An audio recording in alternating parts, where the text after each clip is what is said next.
37절까지 말씀.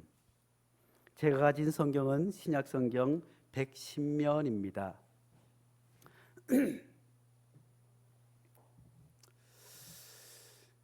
누가복음 10장 25절부터 37절까지 말씀, 하나님의 계시의 말씀을 한 절씩 교독하겠습니다. 어떤 율법 교사가 일어나 예수를 시험하여 이르되, 선생님, 내가 무엇을 하여야 영생을 얻으리이까? 예수께서 이르시되 율법에 무엇이나 기록되었으며 내가 어떻게 읽느냐? 대답하여 이르되, 내 마음을 다하며 목숨을 다하며 힘을 다하며 뜻을 다하여 주 너의 하나님을 사랑하고 또한 내 이웃을 내 자신같이 사랑하라 하였나이다. 예수께서 이르시되 내 대답이 옳도다. 이를 행하라. 그러면 살리라 하시니, 그 사람이 자기를 옳게 보이려고 예수께 여짜오되, 그러면 내 이웃이 누구니이까? 예수께서 대답하여 이르시되 어떤 사람이 예루살렘에서 여리고로 내려가다가 강도를 만나매 강도들이 그 옷을 벗기고 때려 거의 죽은 것을 버리고 갔더라. 마침 한 제사장이 그 길로 내려가다가 그를 보고 피하여 지나가고, 또 이와 같이 한 레위인도 그곳에 이르러 그를 보고 피하여 지나가되, 어떤 사마리아 사람은 여행하는 중 거기 이르러 그를 보고 불쌍히 여겨 가까이 가서 기름과 포도주를 그 상처에 붓고 싸매고 자기 짐승에 태워 주막으로 데리고 가서 돌보아 주니라. 이튿날 그가 주막 주인에게 데나리온 둘을 내어 주며 이르되, 이 사람을 돌보아 주라. 비용이 더 들면 내가 돌아올 때 갚으리라 하였으니, 내 생각에는 이 세 사람 중에 누가 강도 만난 자의 이웃이 되겠느냐? 다 함께 이르되 자비를 베푼 자니이다. 예수께서 이르시되 가서 너도 이와 같이 하라 하시니라. 아멘. 오늘 제목을 한번 같이 해보겠습니다. 어떻게 사랑할 수 있나요? 어떻게 사랑할 수 있나요? 옆 사람을 보면서 어떻게 사랑할 수 있나요? 어떻게 사랑할 수 있나요? 옆 사람이 사랑스러운가요? 미운가요? 원수 같은가요? 지난주에 우리가 함께 말씀을 들으면서 가을에는 사랑하게 하소서, 윤동주 시인의 시처럼 우리가 가을에는 사람을 사랑하게 하소서 하고 함께 말씀을 들었는데, 사실 사랑 중에 사람을 사랑하는 것이 가장 힘든 줄로 압니다. 꽃을 가꾸고 사랑하는 것 보람이 있어요. 꽃이 물을 잘 주고 잘 키우면 비록 가뭄에 시들시들 하더라도 부지런히 물을 주고 또 잘 가꾸면 이 꽃이 알아봐서 꽃을 활짝 피우게 됩니다. 또 동물들도 마찬가지지요. 동물들도 지극한 정성으로 잘 키우면 그 동물들도 사랑을 알게 됩니다. 예전에 저쪽 건물에 있을 때 아이들이 학교 앞에서 병아리를 한 마리 사왔어요. 병아리를 한 마리 사와서 보통 학교 앞에서 파는 병아리가 3일을 넘기지 못해요. 보통은 아무리 잘하더라도. 그런데 이 병아리가 생명력이 있었는지 살아있는 거예요. 그래서 그냥 박스에서 키우다가 점점 커지네. 그래서 이것을 옥상에다 닭장을 지어서 키웠어요.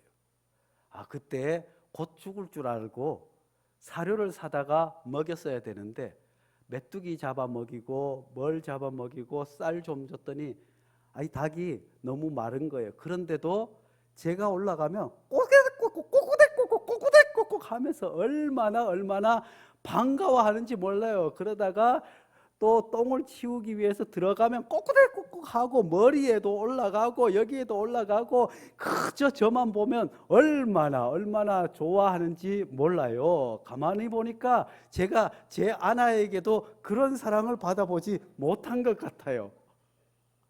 그러니 요즘 사람들이 고양이를 키우며 개를 키우며 얼마나 동물들을 사랑하는지 몰라요. 그런데 그 이면에는 우리의 슬픈 그림자가 있어요. 오늘 현대인들이 그만큼 사람을 사랑하지 못해요. 사랑을 사랑한다는 것이 얼마나 힘든지요. 모든 것을 내어주고 모든 것을 바쳤음에도 불구하고 서운하게 하거나 등에 칼을 꼽는 사람들도 인생을 살아가보며 우리는 그런 일들을 경험했습니다.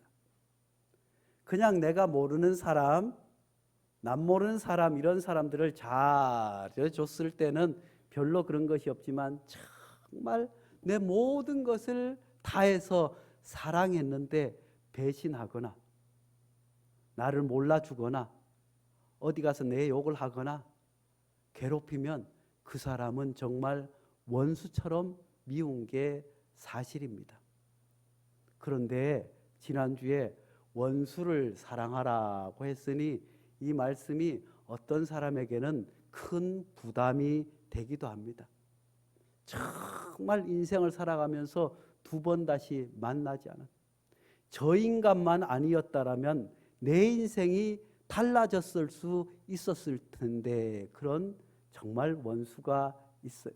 그런데 이 말씀을 받고 또 그리스도인들은 믿음이 좋은 그리스도인들은 그래 주님이 원수를 사랑하라고 하셨으니 할렐루야 아멘 저는 원수까지도 사랑하겠습니다. 저는 이제까지 저를 미워하고 아프게 했던 사람들 오늘부로 다 용서했습니다. 할렐루야 주는 원수까지도 사랑하며 살아갑니다. 이렇게 가볍게 결단한 사람도 있는가 하면 이 말씀이 가슴에 박혀서 도대체 원수를 어떻게 사랑하라고 하는지 도대체 이게 현실적으로 가능이나 한 일인지 하고 마음에 깊이 담아두고 고민하고 기도하신 분이 계실 줄로 압니다.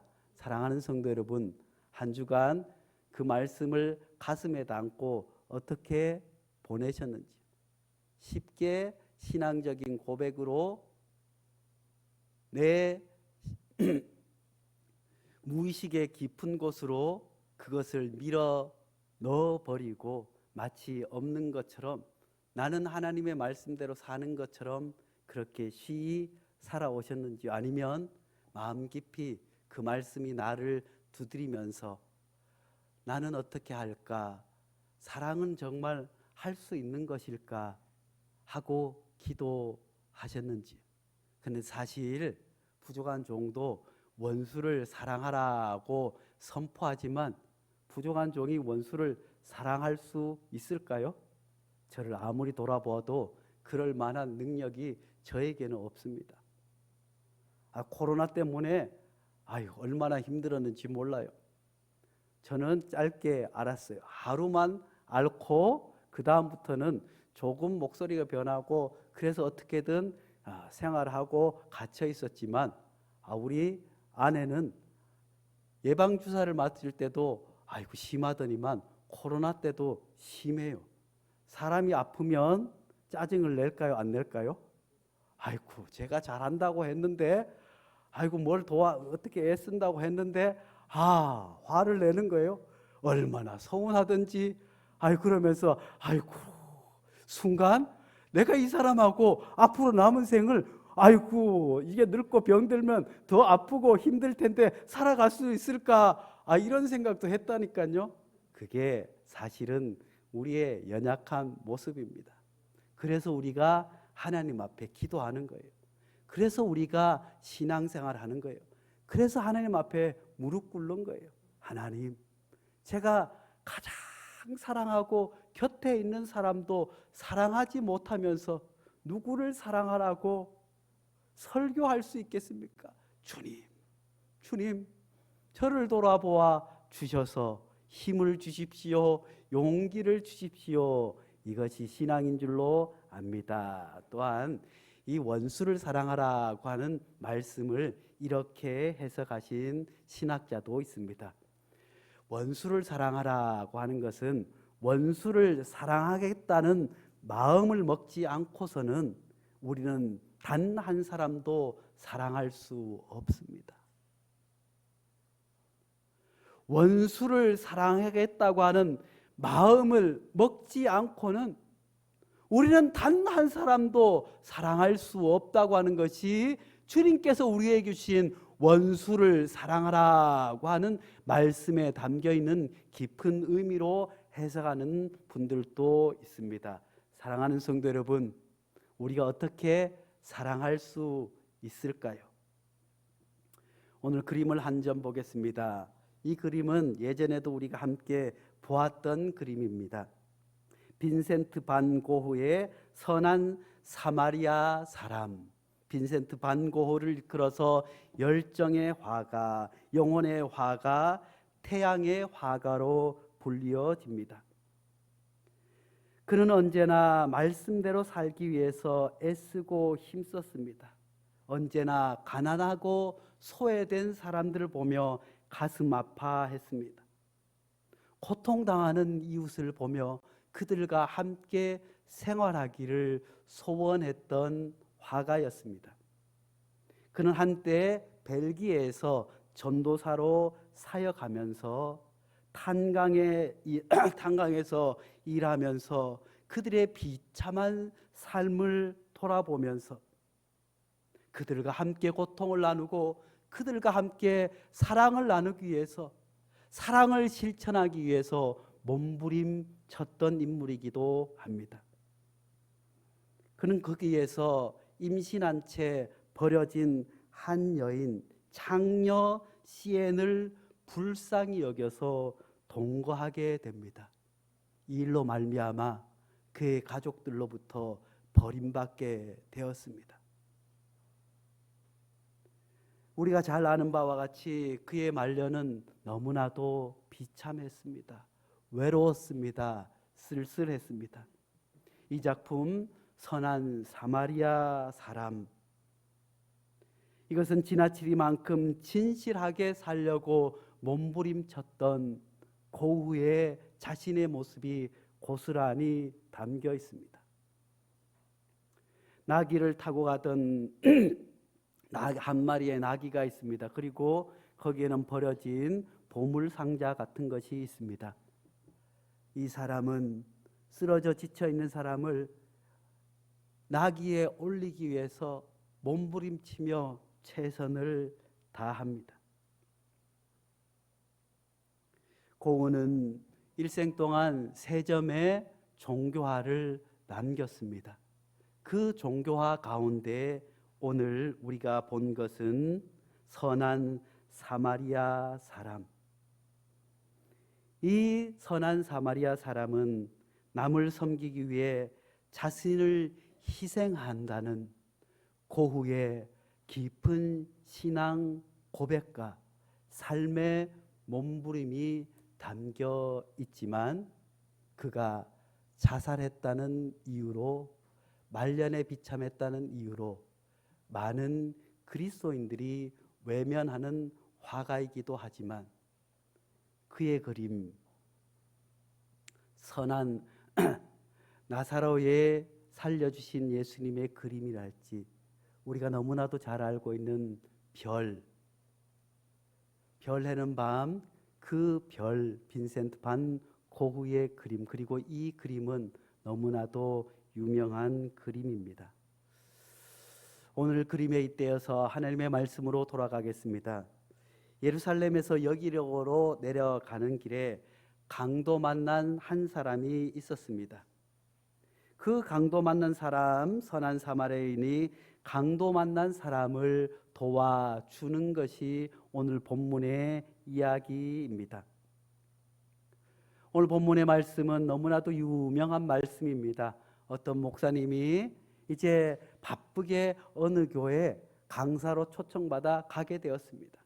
부흥 강사로 초청받아서 가게 되었습니다. 그래서 열심히 달려가고 있는데, 차를 몰고 가는데 어이구나, 길가에 교통사고 나서 쓰러져 있는 사람을 보게 되었어요. 순간 어떻게 할까 저 사람을 도와줄까 하다가 부흥에 늦어지면 큰일 나게 생겨서 그냥 지나치게 되었습니다. 그리고 부지런히 교회에 달려가서 이제 하나님의 말씀을 증거하게 되는데, 그날의 본문이 오늘 본문 선한 사마리아 사람이었다고 하는 예화가 우리 주변에 있는 것 아니겠습니까? 그런 예화를 들지 않더라도 우리는 인생을 살아가면서 사랑해야겠다, 사랑하자 하지만 결코 그 사랑이 쉽지 않음을, 여러 가지 이유로 그 사랑을 우리로부터 밀어낸 경험이 우리들도 하고 있지 않습니까? 이제 예수님께서 많은 사람들에게 사랑에 대해서 말씀하고 하나님의 나라에 대해서 선포할 때 어떤 율법사가 예수님에게 찾아왔습니다. 그 율법사가 예수님에게 찾아와서 예수님을 시험하여 이르되 선생님, 내가 무엇을 하여야 영생을 얻으리이까? 공동번역 성경에는 그를 떠보기 위해서 또 그를 속을 떠보기 위해서 그에게 질문을 하게 되었습니다. 예수님, 어떻게 하면 우리가 영생을 얻을 수 있겠습니까? 이 율법사는 나름대로 율법을 잘 지키는 사람이었습니다. 예수님보다 더 하나님의 말씀을 철저히 지킨다고 자부하는 사람이었습니다. 그래서 예수는 과연 어떻게 얘기하는지 그를 떠보기 위해서 어떻게 하여 영생을 얻을 수 있겠습니까? 그러니 예수님께서 이르시되 율법에 무엇이라고 기록되어 있느냐? 그 율법의 말씀을 내가 어떻게 읽느냐? 그랬더니 이 율법사가 이르되 내 마음을 다하며 목숨을 다하며 힘을 다하며 뜻을 다하여 주 너의 하나님을 사랑하고 또한 내 이웃을 내 자신과 같이 사랑하라 하였나이다. 이 말에는 자신감이 묻어 있습니다. 이 말에는 자기가 하나님을 사랑하고 누구보다도 내 이웃을 사랑했다고 하는 자부심이 깔려 있습니다. 그렇게 이야기하자 예수님께서도 잘못됐다고 하지 않습니다. 그래, 네 말이 옳다. 그래, 네가 그렇게 잘하였도다고 이야기합니다. 예수님께서 이르시되 내 대답이 옳도다. 이를 행하라. 그리하면 살리라고 말씀해 주셨습니다. 이 말씀은 하나님을 사랑하라고 하는 말씀일 뿐만 아니라 이웃 역시 자기 몸처럼 사랑하라고 하는 말씀을 반증합니다.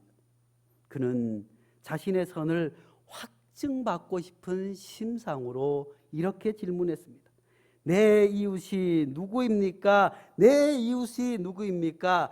그는 자기 자신의 이웃이 누구인지 예수님께 질문합니다. 여기에서 예수님을 끌어들이려고 하는 함정이 도사리고 있었습니다. 하지만 그것이 또한 그들이 이토록 예수로부터 지탄받는 이유가 되는 것을 우리에게 말씀해 주고 있습니다.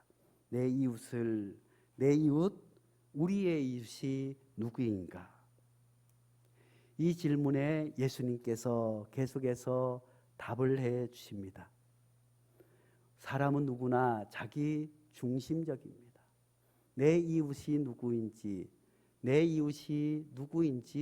우리의 이웃이 누구인지 묻습니다. 그렇지만 예수님께서 비유를 들어 말씀해 주고 있습니다. 어떤 사람이 예루살렘에서 여리고로 내려가다가 강도를 만나게 되었습니다. 이 예루살렘과 여리고의 길에는 많은 사람들이 성전으로 올라가서 예배를 드리고 또 성전에서 예배드리는 여러 가지들을 가지고 내려오기도 하고, 무엇보다도 그 당시에는 아주 옛날에는 양을 끌고 갔습니다. 소를 끌고 갔지만 이제 예수님 당시에는 예수님께서 성전을 정화할 때 그때 우리가 잘 아는 것처럼 많은 사람들이 돈을 가지고 올라가서 성전에서 바꾸게 되었어요. 그러니 이곳에는 돈이 많은 사람들이 왔다 갔다, 아무리 가난한 사람도 비둘기 값은 들고 왔다 갔다 하고 하니 거기에 산적과 도둑들이 많이 있었습니다.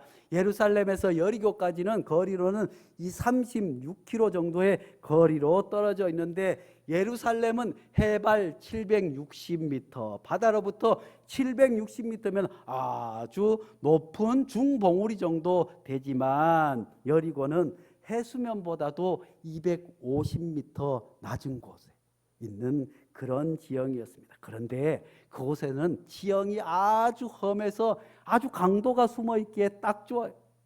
사람들도 같이 가지 않으면 혼자 다니다가는 큰일 날 수 있는 그런 으슥한 길들이 많이 있어서 강도들이 많이 있었습니다. 그런데 어떤 사람이 이제 예루살렘으로 여기려고 해 그 길에서 강도를 만났어요.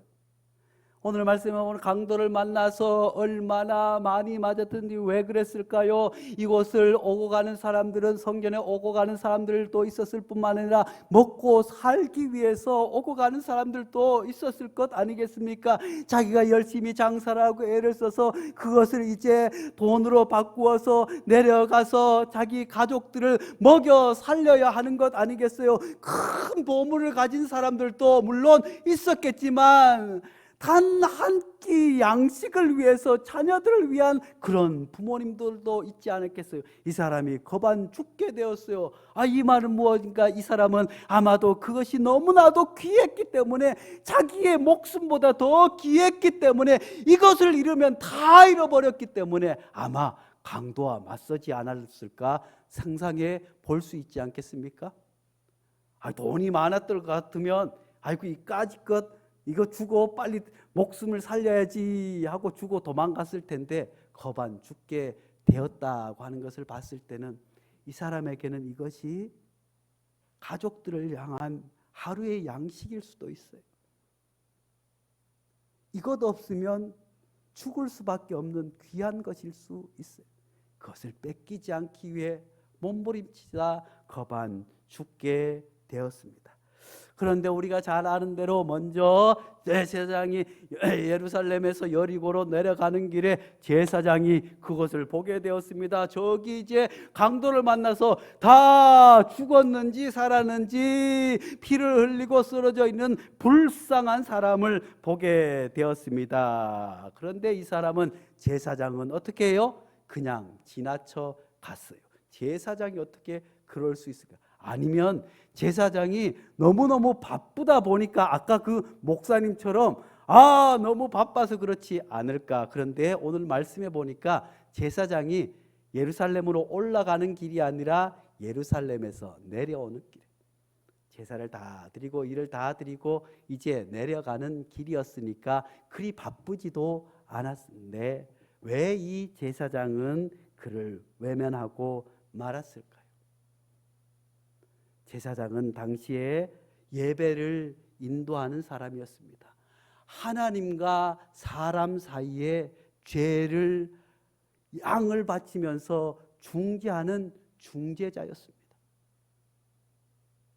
그런 그가 어떻게 죽어가는 사람을 보고 그냥 지나칠 수 있었을까? 그는 종교심이 깊은 사람이었습니다. 자기가 생각하는 말씀을 철저히 지키는 사람이었습니다. 왜냐하면 부정한 것을 만지면 자기도 부정해지기 때문에 제사장으로서 시체를 가까이 하면 안 된다는 율법의 말씀이 그를 그렇게 행동하게 했습니다.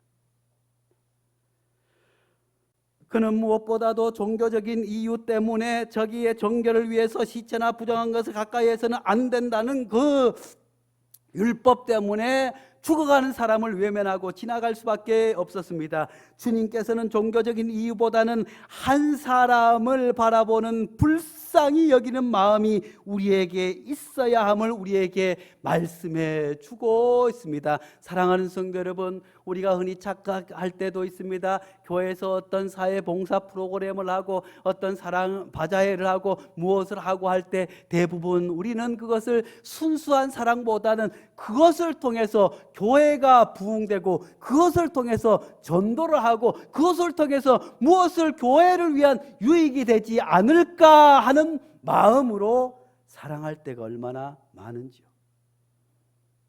저도 가끔 목사님들 사이에 언쟁이 언쟁까지는 아니지만 목사님들이 이렇게 이야기합니다. 임 목사 개척교회인데 노인대학을 한다고? 밥은 어떻게 해? 이게 다른 교회 지원 없이 살아갈 수도 없는데 노인대학을 해? 그러면서 노인대학에서 전도를 몇 명 했냐고. 아니 임 목사 무슨 아동센터를 한다고? 아동센터를 해가지고 뭐 아이들을 돌보고 한다고? 아 그것 통해서 가정이 좀 보탬이 됐어? 아니 그것보다도 거기 나오는 애들이 교회 몇 명이나 나와? 아니 교회 나오지도 않고 다른 교회 다니고 그런데 그 일을 왜 계속 하는, 차라리 다른 데 전도하고 다른 일을 하면 어떠냐고 묻는 분도 계십니다. 사랑하는 성도 여러분, 어떻게 생각하십니까? 우리는 흔히 지극한 종교심 때문에 하나님께서 우리에게 허락하신 사람으로서 실천해야 할 가장 소중한 가치를 잊어버리고 살지는 않으신지요? 그런데 또 한 사람이 나옵니다. 레위인입니다. 그는 하나님의 말씀을 성전에서 기물을 보관하고 말씀을 해석하는 사람이었습니다. 그도 제사장처럼 하나님의 일을 하는 사람입니다. 성전에서 봉사하는 사람이었습니다. 그 역시 그냥 지나가고 맙니다. 그것도 그를 일부러 피해서 지나갔다고 성경은 우리에게 말씀해 주고 있습니다. 제사장과 레위인들이 이럴 수 있습니까? 어쩌면 그들이 알고 있는 진리에 충실했습니다. 이상한 종교 집단들이 있지 않습니까? 요즘에도 이상한 종교 집단들이 있어요. 그래가지고 뭐 성조기를 들고 이스라엘 기를 들고 뭐 해라 하고 그렇게 해서 알박기를 해서 500억을 받았네 뭘 받았네 하는 그런 사람들이 있어요, 없어요? 그런 사람들이 있어요. 그런 사람들이 있을 뿐만 아니라 거기에 동조하는 사람들도 더러 있어요. 그런 사람들이 왜 그럴까요? 자기들이 알고 있는 종교에 빠져있기 때문입니다. 정치인들도 우리가 보면 그런 분들만 아이쿠나 공부를 충분히 하고 충분히 알 것 같은데 거짓말이야. 그런데 그 거짓말을 거짓말이라고 인정하지 않으면서 박수치는 사람들을 보면서 야 저럴 수가 있나? 저 사람도 교회 다녔을 텐데 저런 사람이 있나? 어떤 사람들은 경찰인데도 불구하고 아이쿠나 경찰이 저러면 되냐? 검사가 저러면 되냐? 하지만 우리가 상상하는 이상의 일을 하는 일들이 있지 않습니까? 이런 현상을 라이논드 리버라고 하는 신학자는 그에 져서 도덕적인 인간과 비도덕적인 사회라고 하는 글을 통해서 이렇게 지적해 주고 있습니다. 리버는 도덕적인 인간으로 구성된 사회일지라도 그 사회는 비도덕적일 수 있다고 보았습니다. 다시 말해서 한 개인은 동정심도 있고 자기를 희생하면서 다른 사람을 도우려는 이타심이나 이해심을 가질 수 있으며 또 개인으로서의 양심적이고 이성적일 수 있습니다. 그렇지만 그래서 자기를 도덕적이게 되게 할 수 있다. 하지만 사회 집단은 그렇지 않다는 것이다. 사회 집단은 몹시 이기적이다. 그래서 한 국가나 계급이 자기들의 이익을 위해서 비도덕적인 행동도 서슴지 않고 나아가 그들 자신이 속한 집단의 이익을 위해서라면 폭력의 행사까지 가능하다고 보았다. 만약 자신에게 그 폭력이 돌아온다면 폭력 자체를 무시하겠지만 자신이 속한 집단의 이익을 위해서라면 허용이 가능하다는 것이다. 쉽게 말하면 모든 사람은 하나님께서 선하게 창조하셔서 그 죄의 문제를 벗어날 수 있다면 모두가 양심적이고 선할 수 있지만 이 집단에 들어가면 그 집단의 이익을 위해서 모든 양심이나 도덕이나 인간을 사랑하는 마음조차도 사라질 수 있다고, 그건 사회조직뿐만 아니라 종교도 마찬가지라고 지적해 주고 있습니다. 그래서 우리가 교회 다니는 사람, 세상 사람들이 교회 다니는 사람들을 뭐라고 욕해요? 교회 다니는 사람들이 주의를 제대로 안 지켜? 교회 다니는 사람이 기도를 제대로 안 해? 교회 다니는 사람이 아니 11조를 제대로 안 해. 그럴 수가 있어 하지 않고 뭐라고 해요? 아이, 교회에 다니는 사람도 똑같다. 자기들끼리 사랑하고 교회 다니는 사람들은 교회 안 다니는 사람은 돌아보지도 않는다. 이렇게 얘기하지 않습니까?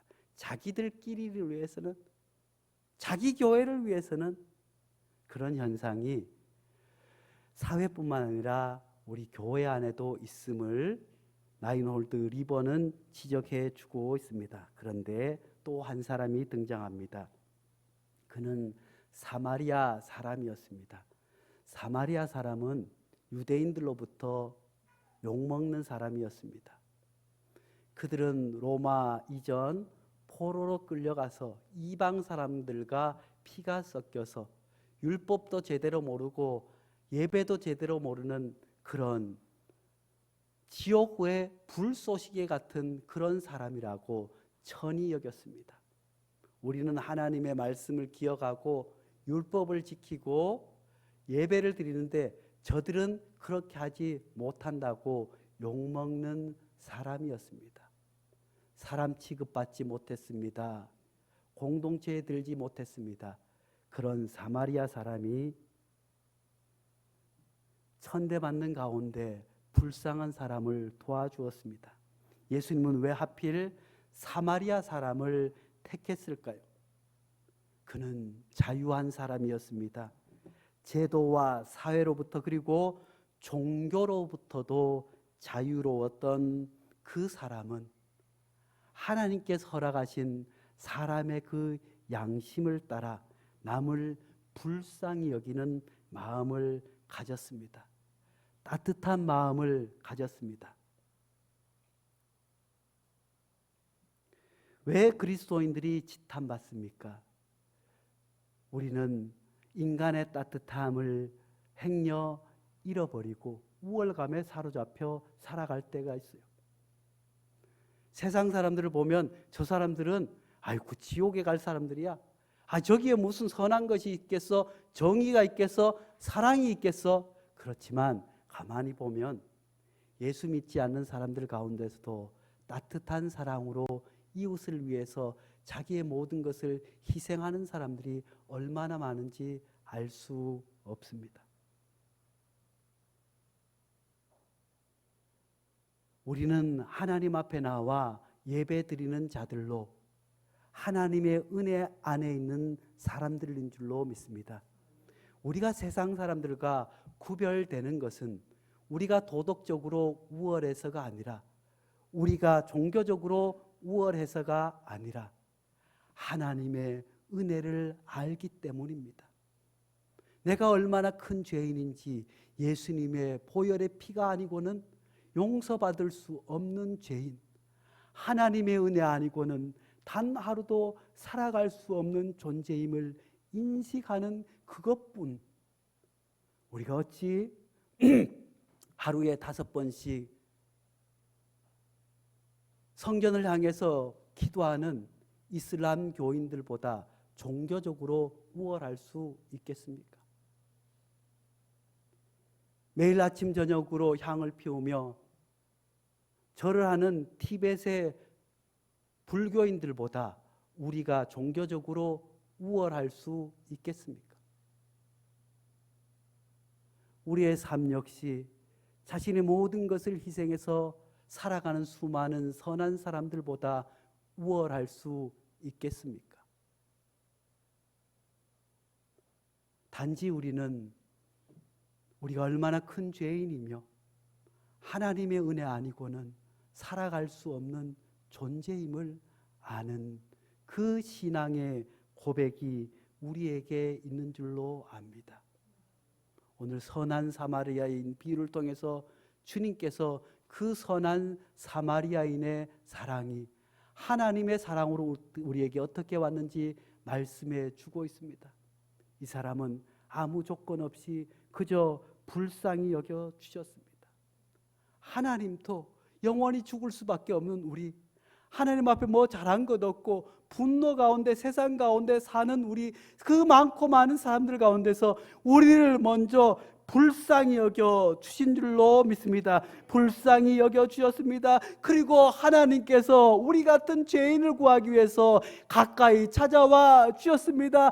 하나님께서 그 아들 독생자 예수 그리스도를 우리에게 보내어 주셨습니다. 이 선한 사마리아인도 그 사람에게 가까이 갔습니다. 남들이 외면하고 부정할까 돌아서고 멀리 했던 그 사람에게 가까이 다가가게 된 줄로 믿습니다. 가까이 가서 그의 상처를 어루만져 주고 그를 치료해 주었습니다. 하나님께서는 세상에서 죽을 수밖에 없는 우리들, 세상에 살면서 수많은 아픔과 상처로 눈물로 고통과 피멍 든 우리의 상처를 주님께서 싸매어 주셨습니다. 우리를 용서해 주시고 우리를 사랑하기 위해서 십자가를 대신 져 주셨습니다. 그리고 이 사마리아인은 끝까지 사랑했습니다. 그냥 그를 도와준 것이 아니라 집으로 가시오 하지 않고 그를 여관으로 데리고 갔습니다.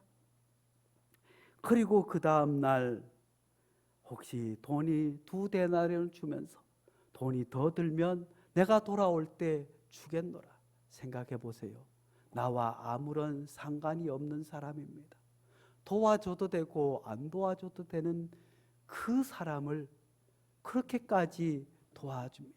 2데나리온은 그 당시 은하 무게로 3.88g, 한 돈 정도 되는, 2돈 정도 되는 것. 당시의 노동자의 임금의 가치였지만 여간비는 그보다 쌌어요. 한 30분의 1. 그렇지만 2달치 여간비를 주면서 잘 돌봐 주십시오. 혹시라도 이 사람이 그때까지 못 살아나고 하면 내가 돌아올 때 더 갚아 주겠소. 사랑하는 성도 여러분, 주님께서는 섬한 사마리아 비유를 통해서 우리가 얼마나 종교적으로 살아갈 때 우리가 하나님의 사랑을 잊어버릴 수 있음을 우리에게 가르쳐 주고 있습니다.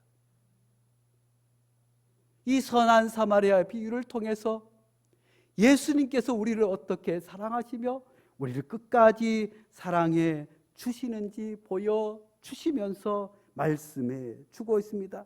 비유를 마치시는 후에 예수님께서는 이렇게 말씀해 주고 있습니다. 누가 강도 만난 자의 이웃이 되겠느냐? 이 종교인, 이 율법사는 내 이웃이 누구입니까? 내 중심에서 내 이웃을, 그래서 하나님의 말씀도 내 중심으로 해석하고 내 중심으로 살아갔지만 주님께서는 오히려 내 이웃이 누구냐고 묻는 그에게 강도 만난 자의 이웃이 누가 되겠느냐고 말씀해 주고 있습니다. 사랑하는 성도 여러분, 우리도 많은 사랑을 하며 부끄럽지 않은 삶을 살아온 것이 사실입니다. 예수를 믿고 신앙생활을 한다고 한다면 도덕적으로 세상 사람들보다 우월하기 위해서 몸부림치며 사랑을 실천함에 있어서 정말 극진히 애쓸 때도 많은 줄로 압니다. 그렇지만 우리는 자칫 나 중심으로 이웃을 사랑하지 않았는지요. 그렇기 때문에 사랑 때문에 상처 입고 조금 서운하면 밀쳐내고 미워하는 마음이 어디서부터 오겠습니까? 주님께서는 강도 만난 자의 편에서 이웃이 누구냐고. 우리도 역시 아픈 사람의 편에서, 슬픈 사람의 편에서, 고통받는 사람의 편에서 이웃이 되어 줄 수 있기를 간절히 축복합니다. 우리 그리스도인들은 많은 부분에서 사실 착각에 빠져 있기도 합니다. 그래서 이유 없는 우월의식에 사로잡혀 살아가기도 합니다. 그래서 자기를 돌아보지 못하고 점검하지 못합니다. 그런데 가만히 돌아보면 우리의 종교 생활에 있어서 이슬람 교도에 미치지 않은 것이, 불교인들의 정성에 미치지 않은 것이 솔직한 고백이 아니겠습니까? 그저 일주일에 한 번 주의 성전에 올라옴으로 그것 하나만으로 종교 생활을 잘했다고 착각하면서도 우리는 남들보다 종교적으로 우월하다고 여기지는 않았는지요. 그들은 지금 또 율법을 철저히 지키고 하루 5번씩 메카를 향해서 기도합니다. 이방 나라에 와서도 그들은 돼지고기가 들어간 것을 먹지 않기 위해서 굶으면서까지 그들의 종교를 지키려고 하는 그런 사람들. 우리는 그들에 비해서, 믿지 않은 사람들에 비해서 도덕적으로 우월하다고 자부할 수 있겠습니까? 종교적인 열정에 있어서 우리가 그토록 미워하는 신천지나 안상홍 그 이단에 비해서 종교적인 열심이 우월하다고 할 수 있습니까? 코로나 때문에 힘들다 단식하지만 그들은 오늘 또 길거리에서 성경 공부하러 오라고, 또 우리 공동체로 오라고 전도하는 열정에 우리가 미칠 수 있지 않습니다. 단지 우리가 주님 앞에 서는 이유는 나 같은 불쌍한 죄인을 위해, 영원히 죽을 수밖에 없는 나를 위해 하나님께서 내 곁에 찾아와 주시고 나를 어루만져 주시고 나와 함께 하시고 나의 아픔을 들어주시고 나의 기도를 들어주셔서 그 하나님의 은혜, 그 은혜 아니고는 살아갈 수 없는 존재임을 고백하며 주님 앞에 무릎 꿇는 그 하나가 우리에게 있는 줄로 압니다. 주님께서는 그러므로 우리에게 이렇게 말씀해 주고 있습니다. 누구든지 하나님을 사랑하노라 하고 그 형제를 미워하면 이는 거짓말하는 자니 보는 바 그 형제를 사랑하지 않은 자는 보지 못하는 바 하나님을 사랑할 수 없느니라. 거룩하신 하나님 아버지, 우리를 불쌍히 여겨 주시옵소서. 단 한 사람도 사랑할 수 없는 연약한 존재이지만 주님이 나를 사랑하시기 위해 하늘 보좌 버리고 찾아오심을, 내가 주님의 말씀 앞에 얼마나 큰 죄인임을 깨닫고 날마다 주님 앞에서 그 사랑을 실천하기 위해, 믿음대로 살기 위해 몸부림치는 그 모습을 하나님께서 기뻐 사용하여 주시는 줄로 믿습니다. 하나님, 우리는 종교적인 도덕적인 우월감에 사로잡힌 자들이 아니라 늘 하나님의 말씀에 우리를 자신을 돌아보며 사랑을 실천하기 위해 몸부림치는 주님 닮은 그리스도인들 되게 축복하여 주시옵소서. 예수님 이름으로 기도하옵나이다.